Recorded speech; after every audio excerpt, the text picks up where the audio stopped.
Turma, continuando nossos trabalhos, nós hoje vamos tratar sobre a cessão de débito ou assunção de dívida.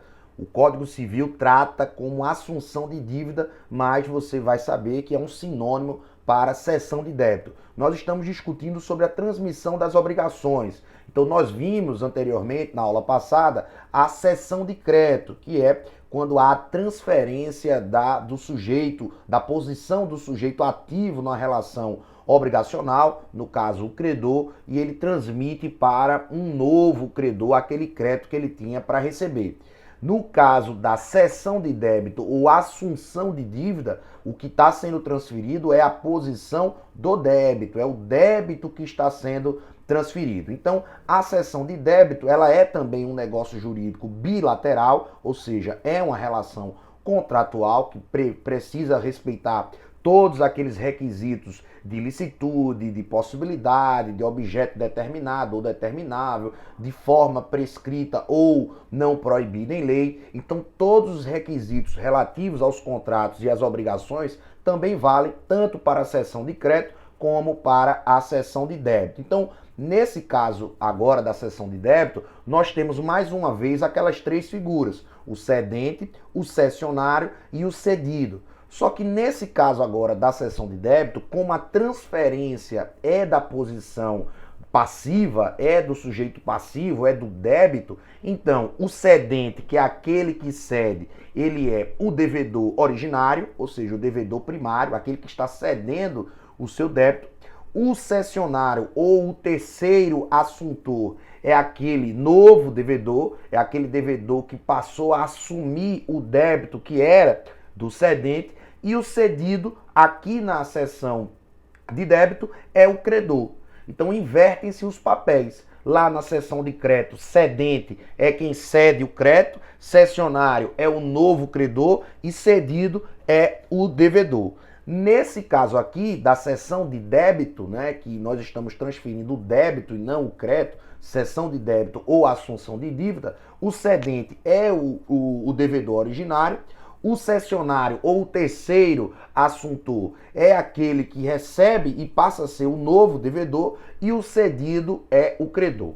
Então, temos que observar quem são esses sujeitos para que vocês não confundam. Quando nós estivermos tratando de cessão de crédito, nós estamos tratando da transferência do crédito, da relação do sujeito ativo, que há a transferência daquele crédito. Há uma mudança na posição contratual. Na cessão de débito ou assunção de dívida, quem está transferindo é o devedor, ou seja, há uma modificação no sujeito passivo daquela relação obrigacional.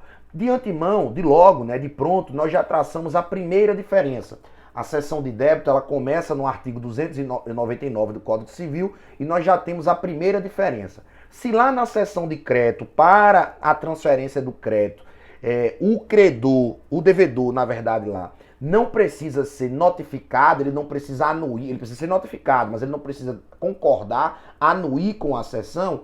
Nesse caso aqui da cessão de débito, quando há a transferência do débito do devedor originário para um novo devedor, o credor, que aqui é o cedido, precisa sim anuir expressamente ou de forma tácita, como nós vamos ver, mas ele precisa anuir, ele precisa concordar com aquela cessão. Porque veja, você é credor de um devedor X, aí esse devedor simplesmente repassa o débito para um terceiro, você como credor pode estar sendo maculado, pode estar sendo violado o seu direito a partir do momento que há transferência para um devedor. Esse devedor tem condições, esse novo devedor tem condições de pagar aquela dívida que o devedor originário tinha condições de pagar quando eu fiz o contrato, quando eu estabeleci a relação obrigacional? Nem sempre. Então é por isso que na cessão de débito é preciso a expressa anuência, concordância por parte do cedido, que aqui na cessão de débito é o credor.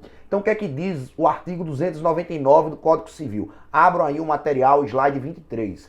É facultado a terceiro, ou seja, o terceiro assuntor ou o cessionário, é facultado ao terceiro assumir a obrigação do devedor com o consentimento expresso do credor, ficando exonerado o devedor primitivo, salvo se aquele ao tempo da assunção, ao tempo da transferência, era insolvente e o credor ignorava. Então, qual é a primeira informação que o artigo 299 do Código Civil está trazendo para a gente?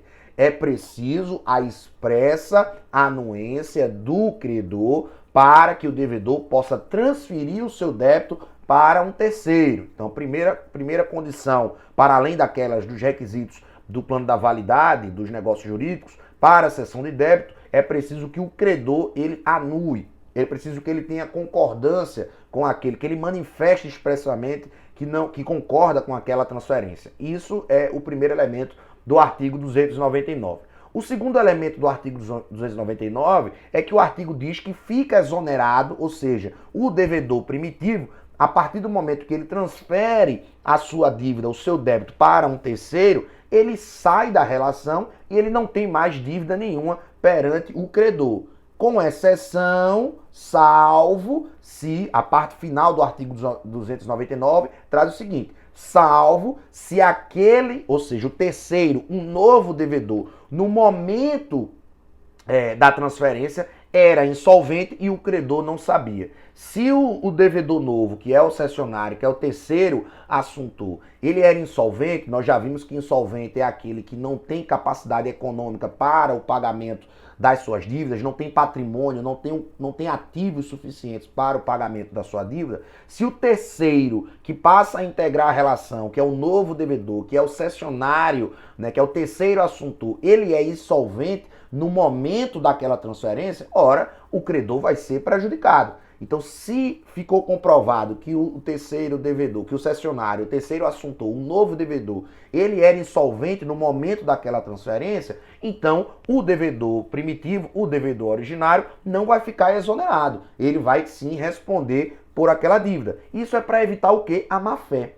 Por quê? Se você é devedor, aí você passa o seu débito para um terceiro, ele assumiu o seu débito, por qualquer motivo, é muito comum nas relações negociais, você faz um contrato, aí você diz, ó, nesse contrato você vai pagar menos, mas no outro lá, em outra relação jurídica, eu estou devendo, porque tu não assume lá a minha dívida e já compensa com esse contrato que eu estou aqui fazendo com você. É muito comum que isso aconteça. Então, essa pessoa, quando vai assumir a dívida do cedente, ela precisa ser solvente. Ela precisa ter capacidade de pagamento, porque senão era só simplesmente o devedor transferir a sua dívida para um terceiro, esse terceiro não tendo condições de pagar, estava extinta a dívida e o credor ia ficar a ver navios. Então, essa parte final do artigo 299 é para prestigiar a boa-fé, a função social, para não prestigiar a má-fé, entendeu? Então, é por isso que, além da anuência do cedido, no caso do credor, é preciso que esse novo devedor, que o cessionário, nesse caso aqui da assunção de dívida ou da cessão de débito, ele não seja insolvente, porque se ele for insolvente, o devedor originário, que é o cedente, continuará obrigado ao pagamento da dívida para evitar a violação da boa-fé, para evitar a má-fé, para evitar o enriquecimento sem causa, para evitar que o credor fique a ver navios. Tá? Então, esse é o caput do artigo 299. Quando nós vamos para o parágrafo único diz o seguinte: qualquer das partes pode assinar prazo ao credor para que consinta na assunção da dívida, interpretando-se o seu silêncio como recusa. Vejam bem, nós já vimos que no caput do artigo 299, diferentemente da cessão de crédito, na cessão de débito, o credor precisa concordar expressamente com aquela transferência, com aquela transmissão do débito. Então é preciso que ele concorde.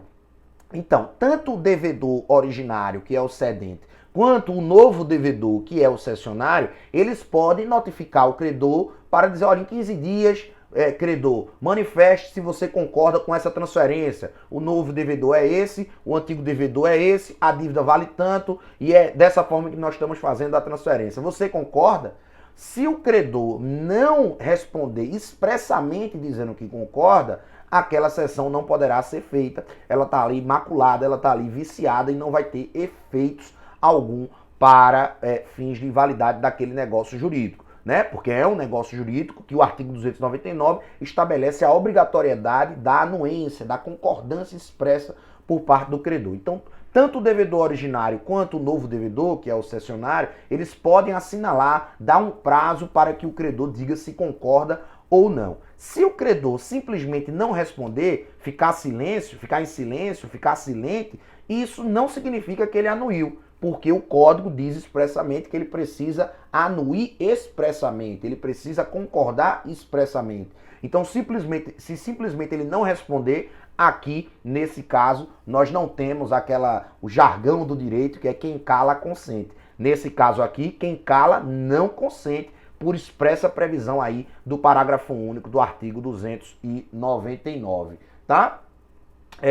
No entanto, apesar do Código Civil estabelecer a necessidade expressa de consentimento por parte do credor, a jurisprudência tem entendido, por isso que eu estou falando segundo a jurisprudência, segundo a doutrina, não é segundo o Código Civil, tem entendido que naquelas hipóteses em que, por exemplo, o devedor originário, que é o cedente, cede o seu débito para um novo devedor, que é o cessionário, e esse cessionário, por exemplo, faz o pagamento da dívida e o credor recebe, se o credor recebeu aquela dívida, o pagamento daquela dívida, evidentemente, nesse caso, mesmo ele não tendo concordado expressamente com a transmissão, o fato dele aceitar o pagamento daquela dívida para a doutrina e para a jurisprudência significa aí uma concordância com aquela transmissão. Seria uma exceção à regra, seria um tipo de, como é que eu posso dizer, consentimento tácito, né? Poderia ser um consentimento tácito.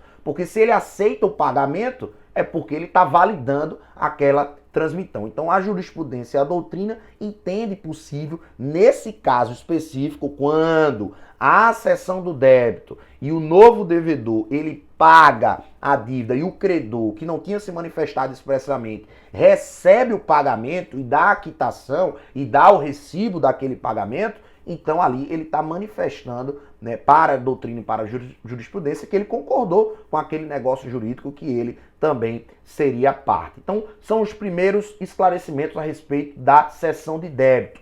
Para além desses esclarecimentos que tratam o artigo 299, eu preciso fazer uma diferenciação dos dois tipos de cessão de débito. Nós temos a cessão de débito expromissória, ou como os doutrinadores, se vocês estiverem lendo pelo professor Flávio Tartucci, e é por isso que eu estou colocando no material como a linguagem dele utiliza, como a linguagem que ele utiliza, se nós estivermos diante do professor Tartucci, ele vai chamar de assunção ou cessão de débito expromissória. O que é isso? É quando há um acordo direto entre o credor, que é o cedido, e o cessionário, sem a presença do devedor originário. Simplesmente o credor arruma outro devedor para pagar aquela dívida. Ou seja, não teve ali a participação do cedente, não teve a participação do devedor originário. Ele arrumou uma outra pessoa, um outro devedor para assumir aquela dívida. Então, nesse caso, nós estaríamos diante da assunção expromissória. Por que expromissória? Porque ela teve o condão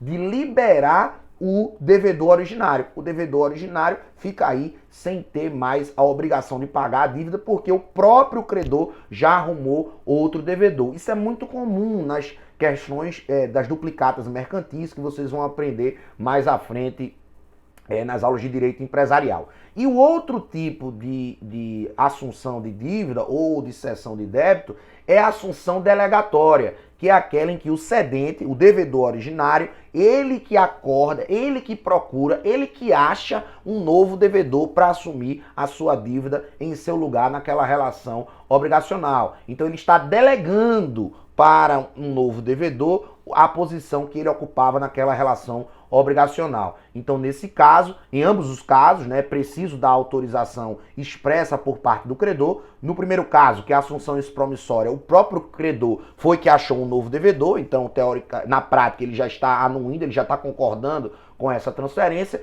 No caso da assunção delegatória, em que o cedente, que é o devedor originário, passa para o devedor novo, o cessionário, é preciso sim a concordância expressa por parte do credor. Então nós temos esses dois tipos de assunção de dívida.